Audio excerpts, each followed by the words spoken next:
pessoal, meu nome é Isabela, sou acadêmica de odontologia pela UFJF-GV e integrante da Liga Acadêmica de Reabilitação Oral e Estética. Hoje estamos com a professora Verônica para entrevistar ela sobre o tema de clareamento dental. Boa tarde, professora. Gostaria que você falasse um pouquinho de você para a gente. Boa tarde, meu nome é Verônica. Eu dou aula no Núcleo de Dentística e Materiais Dentários, na UFJF-GV, atuando basicamente na área de dentística e de clínica integrada. Então vamos começar a entrevista. Para quem clareamento dental está indicado? Bom, a gente indica o clareamento dental para aqueles pacientes que têm alterações cromáticas, nos dentes e almejam um clareamento, uma harmonização estética do sorriso. Obviamente que a gente tem que respeitar as limitações de cada caso para poder estar indicando esse clareamento. Certo. E existe alguma contraindicação? Se existe, quais são? As contraindicações, na realidade, são limitações do tratamento, que elas são temporárias, são reversíveis. Por exemplo, pacientes com hipersensibilidade dentinária, a gente tem que fazer primeiro um protocolo de dessensibilização, para depois estar iniciando o tratamento clareador. Pacientes com lesões cariosas, restaurações infiltradas e pacientes gestantes e lactantes. Portanto, são contraindicações, mas são mais limitações temporárias que a gente consegue reverter e daí o paciente pode estar dando início ao tratamento clareador. O clareamento ele enfraquece os dentes? Na realidade, muito se fala sobre isso, mas a alteração na superfície do dente é transitória e passível de remineralizar pela ação da saliva. Então, o que acontece é que há um aumento da rugosidade superficial do dente e uma diminuição da sua microdureza, mas é passível de reversão. Obviamente, vai depender de cada gel escolhido, da sua concentração, do seu pH. Algum alimento pode prejudicar o procedimento, como, por exemplo, tomar refrigerante, café? Então, antigamente, a gente falava com o paciente que ele não podia tomar café, não podia tomar refrigerante, qualquer alimento que tivesse corante. Mas hoje em dia isso já não é mais verdade, não se indica mais a dieta branca, que a gente fala. O que muito se indica é que o paciente não deve fazer ingestão de alimentos corantes ou que contém algum pigmento de 1 a 4 horas após a ação do gel clareador, de 1 a 4 horas após a aplicação desse gel. Tá? Muitos autores indicam que quando o paciente for tomar vinho, que não faça o tratamento clareador naquele dia. Tá? Mas é só isso. Você já chegou a comentar um pouquinho pra gente? Os pacientes com dentina exposta e hipersensibilidade dentinária podem fazer clareamento? E se sim, qual protocolo deve ser seguido nesses casos?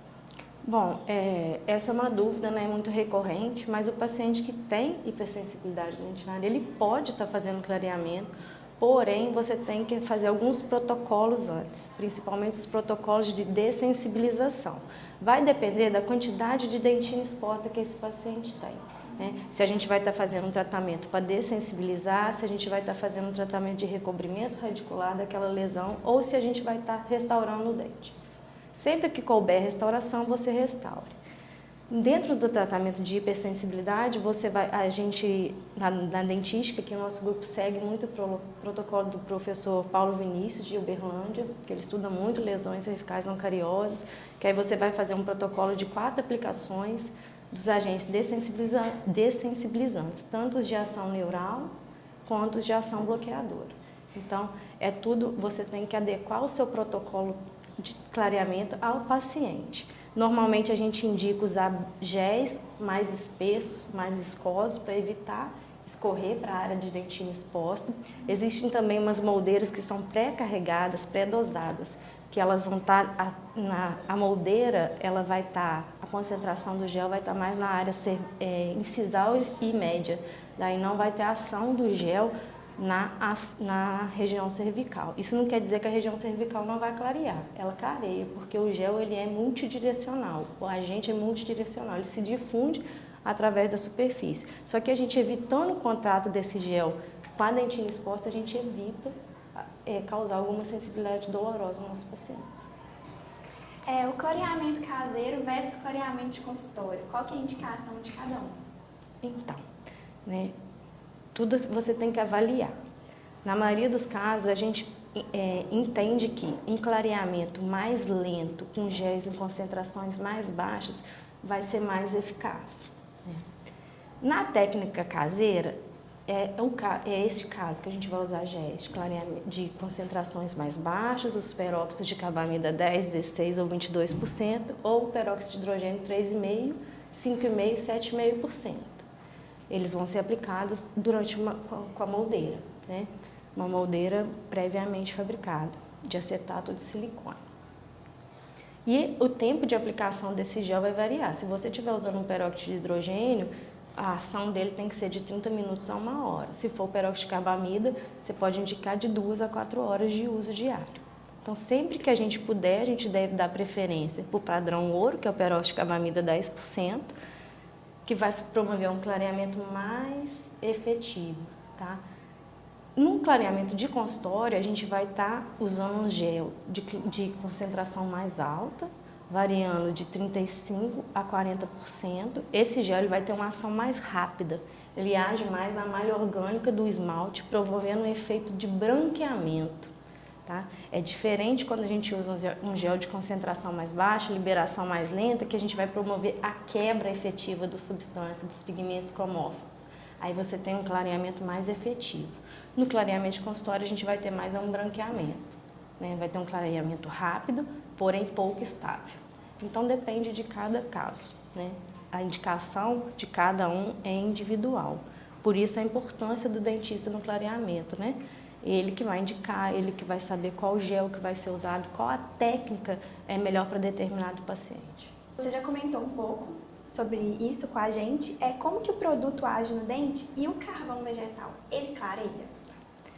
Como é que o produto age? Né? O princípio ativo tanto do peróxido de carbamida quanto do peróxido de hidrogênio vai ser o peróxido de hidrogênio.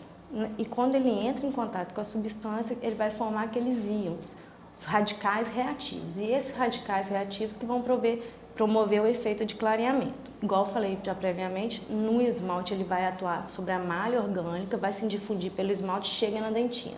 Na dentina ele vai quebrar aquelas cadeias longas que promovem o escurecimento do dente, eles quebram as ligações insaturadas de carbono e aí altera a reflexão da luz, promovendo um efeito clareador dos dentes. Então, basicamente, é assim que os géis vão agir. O carvão vegetal, ele estaria numa categoria de agente abrasivo, mas não tem evidência científica que comprove a efetividade, eficácia e segurança do seu uso. Então, não é indicado. O clareamento a laser, ele é mito ou verdade? É mito, né? O que acontece? O clareamento, ele hoje está provado que não precisa de ter luz para que ocorra um aumento da velocidade do clareamento, né? Os fabricantes eles já pré-dosam aquela liberação do peróxido de hidrogênio para que ocorra o clareamento. Então, quando você aplica o laser, você promove um aquecimento, um aumento dessa reação, maior liberação dos radicais reativos e você pode estar causando uma sensibilidade dolorosa ao seu paciente. Então, não é necessário usar o laser. O laser a gente pode usar como terapêutica na hipersensibilidade dentinária. Tá? A partir da segunda sessão de dessensibilização, você já pode estar associando um laser de baixa potência, que ele vai ter uma ação neural, e na quarta sessão você pode estar usando o laser de alta potência, que vai estar causando a obliteração dos túbulos dentinários. Então, o laser não é para clarear, ele é usado para outras terapêuticas. Como evitar e controlar a sensibilidade pós-clareamento dental? Então, evitar a sensibilidade pós-clareamento dental é fazer um diagnóstico correto, indicar a técnica correta e o gel mais apropriado para aquele paciente. Se você detecta que aquele paciente tem uma exposição gengival, ou tem uma exposição dentinária, você já vai fazer um tratamento prévio antes de iniciar o clareamento. Porque se ele tem aquela área exposta e o gel entrar em contato, você vai ter uma sensibilização ali. Então, na realidade, você deve fazer um correto diagnóstico e indicar uma técnica correta. E, sempre que possível, indicar géis de baixa concentração. No caso, se o paciente apresentar uma hipersensibilidade durante o tratamento clareador, Se você tiver, por exemplo, usando um gel 16%, você reduz para o gel 10%. Você pode indicar também que o paciente faça as sessões intercaladas e não diariamente. E você também pode estar fazendo a aplicação de nitrato de potássio e flúor neutro. Carrega a moldeira do clareamento e faz a aplicação. Assim a gente consegue controlar a hipersensibilidade. Agora a última pergunta. Qual intervalo de tempo deve ser respeitado para a realização de um novo clareamento? Então, é outro assunto controverso, né? Mas a maioria dos autores corroboram que a gente deve esperar no mínimo 2 anos. Tá? E sempre esse clareamento, esse recall do clareamento, você pode fazer com gel de baixa concentração e o efeito clareador vai ocorrer bem mais rapidamente. Muito obrigada pela sua participação, por ter aceito o nosso convite. Então é isso, pessoal. Espero que vocês tenham gostado. Obrigada pela participação de vocês nos enviando pergunta. E eu peço para vocês não esquecerem de curtir o nosso vídeo e também seguir a gente lá no Instagram. Valeu!